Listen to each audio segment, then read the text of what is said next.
Hello everyone, আমি এসেছি দিদি বাড়িতে। দেখো, আর এখানে অনেক সুন্দর ভিউ তোমাদের সাথে শেয়ার করব।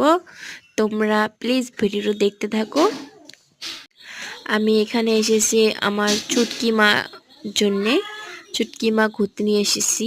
আর তোমরা বলো আমার চুটকি মা আমার কি হয়। তোমরা অনেকে ভিডিও দেখো চুটকি মার। ওকে নিয়ে এসেছি ঘুরতে।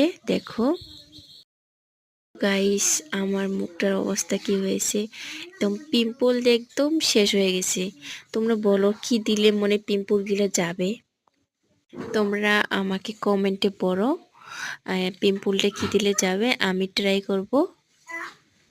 তোমাদের সাথে কথা বলতে বলতে চলে আসলাম। আর নদীটা আমার দিদির খুব বাড়ির কাছে। দেখো গাইস, এখানে থাকতে আমার খুব ভালো লাগে। কেন জানো, এখানে আমার মন খারাপ থাকলে নদীর পাড়ে এসে একটু বসে থাকি। আমার জায়গাটা ভালো লাগে, জায়গাটা ঠিকঠাকই আছে, কিন্তু এখানে সুবিধা নাই, মানে দোকান টাকান খুব কম এখানে।